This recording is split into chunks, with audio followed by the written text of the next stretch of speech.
Assalamualaikum warahmatullahi wabarakatuh. Kali ini kita akan membicarakan film Buya Hamka ya. Film yang ditunggu-tunggu sejak lama dan produksinya juga sudah agak lama, sejak 2018 kalau tidak salah ya. Dan saya sudah mendengar juga sejak lama film ini akan, atau tokoh ini akan difilmkan seperti itu.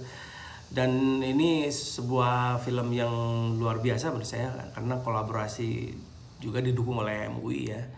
Dan kemudian diproduksi oleh Falcon Picture dengan segudang artis bertalenta gitu ya, andalan Indonesia lah ya, salah duanya nih Vino Bastian, G Bastian dan Laudia Cynthia Bella gitu menjadi Buya Hamka dan Siti Rahab ya, seperti itu.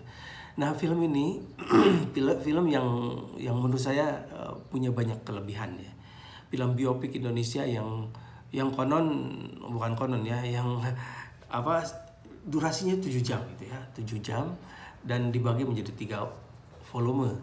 Dan volume 1 sudah saya tonton premiernya dan luar biasa ya. Ada upaya yang luar biasa dari Falcon Pictures untuk mengakomodasi berbagai kepentingan tokoh Buya Hamka ini. Jadi di sini saya melihat adanya negosiasi antara kepentingan sinematografis ya dengan kepentingan kontennya gitu ya. Jadi Buya Hamka sebagai seorang ulama, pejuang, kemudian juga jurnalis ya, kemudian juga penulis dengan dalam rentang waktu yang sangat panjang itu kemudian diakomodasi oleh film itu. Dan ini kekuatan film ini ada di sinematografinya tentu saja, kemudian juga ada di adaptasi skripnya ya. Saya melihat di volume 1 ini ada upaya untuk memperlihatkan keseharian Buya Hamka ya dengan Siti Rahab, dengan istrinya. Bagaimana seorang istri mendukung seorang suami yang penulis, wartawan gitu ya, kemudian juga ulama gitu. Dari berbagai fase sejarah gitu.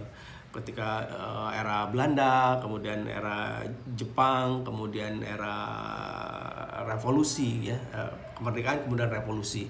Nah, fase-fase ini diperlihatkan di volume 1 ini. Nah, ini menjadi sangat penting buat awal dari film ini. Tapi ketika saya melihat cuplikan untuk volume kedua, ketiga ya, di akhir penayangan itu ternyata ada flashback gitu ya. Ternyata yang ketika Buya Hamka kecil berjuang itu ada di volume 3 misalnya, ketika Buya Hamka jadi ketua MUI dan kemudian bagaimana menjalankan roda organisasi dan berbagai tantangannya ada di volume 2 kalau tidak salah ya. Nah, ini menarik menurut saya karena diawali dari tengah berarti. Dan ketika diawali dari tengah ini menjadi penasaran. Ya, penasaran karena ada cuplikan-cuplikan dari film yang akan datang sebagai flashback seperti itu, tetapi kemudian menjadi film berikutnya. Flashback tapi menjadi film berikutnya. Ini menjadi penting sekali buat sebuah teknik alur perfilman gitu ya. Teknik alur perfilman ini ketika dikaji memakai naratologi misalnya, ini menjadi menarik nanti.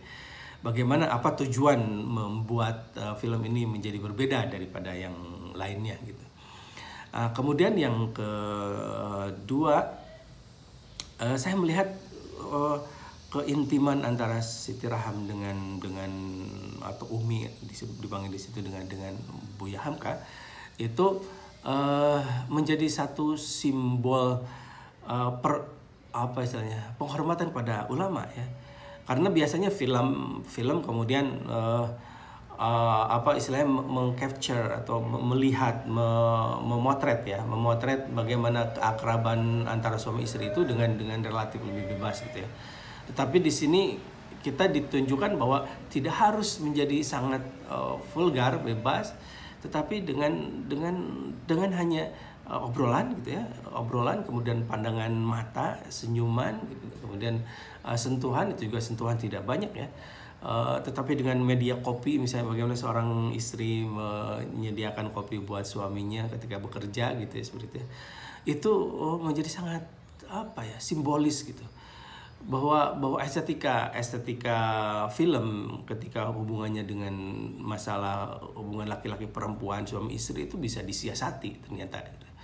Tidak harus menunjukkan keromantisan itu dengan di dalam kamar misalnya seperti itu. Nah, ini di ruang tamu, kemudian di apa istilahnya di tempat kerja gitu ya. Dan itu intens. Ini menjadi pertanda bahwa film adalah masalah teknik. Film adalah masalah siasat gitu. Jadi kalau ada film yang selalu menunjukkan kevulgaran bahwa mereka itu romantis sampai ke ranjang gitu, itu juga siasat ya. Siasat bagaimana menyampaikan ideologi tertentu untuk ditawarkan seperti itu. Nah, di film Buya Hamka ini menunjukkan bahwa Siti Raham dan Buya Hamka itu sangat romantis. Sangat romantis dan sangat saling mendukung. Bahkan ketika Buya Hamka harus pergi berkarier di Delhi seperti itu ya, sementara istilahnya istrinya di kota lain, dia tinggalkanlah keluarga supaya karier di pedoman masyarakat itu, di majalah pedoman masyarakat itu total dan fokus gitu. Dan itu pengorbanan Siti Raham itu luar biasa. Walaupun tentu saja karena sangat banyak yang harus ditangkap di dalam atau ditunjukkan di dalam film ini, sehingga banyak yang hanya sekilas gitu ya. Misalnya bagaimana Buya Hamka ketika ditawari oleh salah satu koleganya, sahabatnya, untuk menikah lagi itu kan bahan konflik, tapi itu hanya sebentar gitu ya.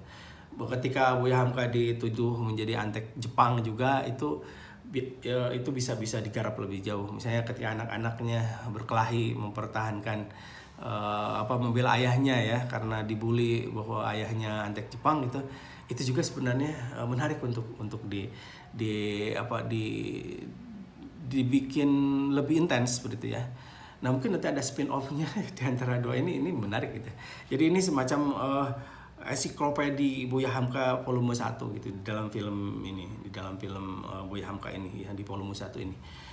Nah, kemudian menariknya lagi yang ketiga itu adalah acting. Ya, upaya dari seorang Vino G. Bastian dengan Laudia Cynthia Bella, dan didukung oleh yang lainnya tentu saja ya, ada Doni Damara dan sebagainya.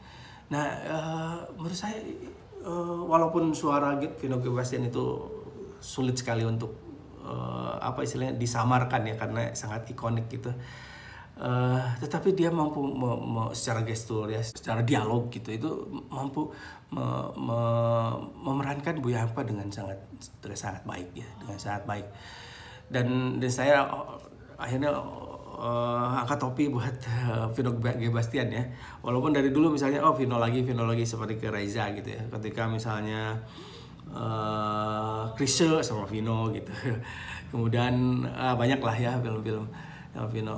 Nah, ini menjadi yang biopik ini menjadi tantangan tersendiri. Untungnya masalah make up ini tertolong ya. Make up ini tertolong oleh budget yang besar dan tentu saja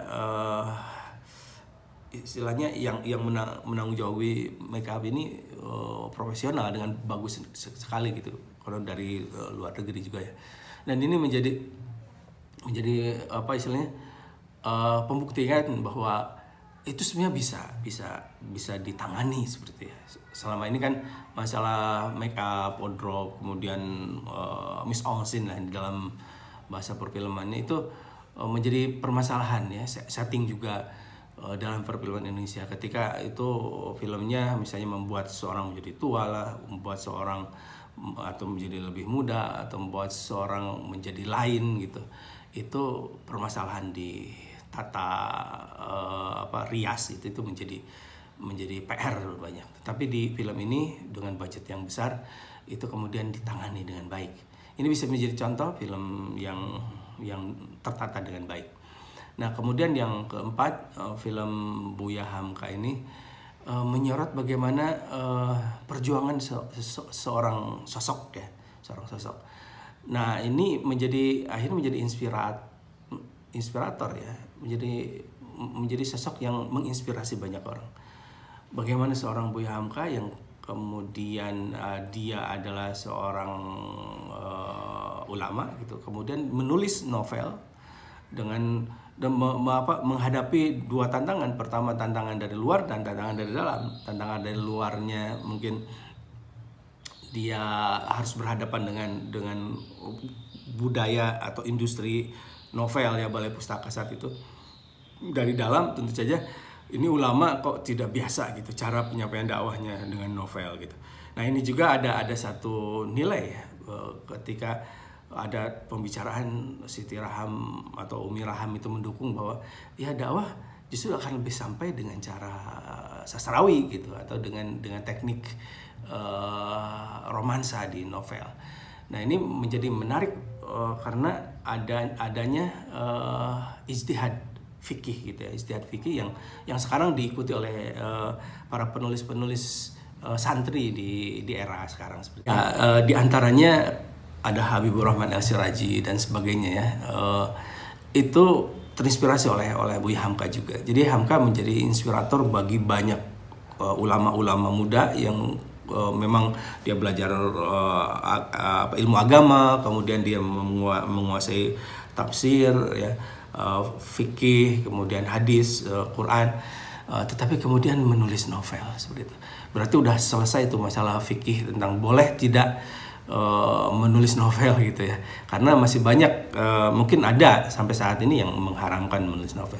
Nah, di sini menjadi sangat ikonik gitu ya, ketika ada film yang mengangkat seorang Buya Hamka yang berada di posisi antara orang industri balai pustaka yang bagaimana gitu ya. Kemudian dulu di sastra Medan juga, penerbit Medan, Buya Hamka juga menerbitkan di sana gitu. Dan antara ulama-ulama yang juga masih mempertanyakan ijtihad. Jadi simpulannya, film ini adalah film yang sangat baik. Silakan tonton ya. Tonton di bioskop mulai tanggal 19 April. Dan apa istilahnya, film seperti ini layak untuk menjadi film box office gitu.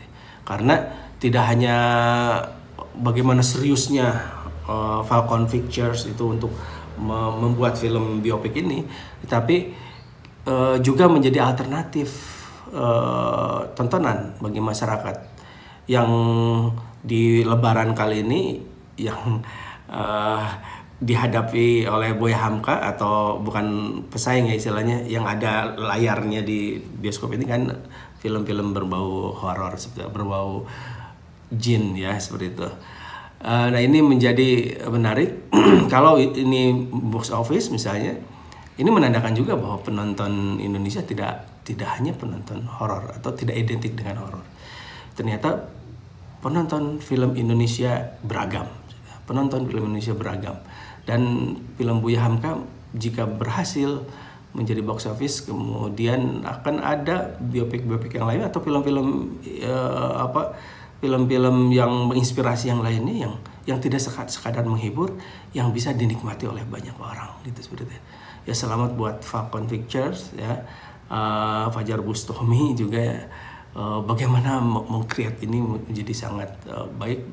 Dan saya ingin nonton lagi ya, mungkin nanti tanggal 20-an menonton lagi, dan menunggu volume berikutnya.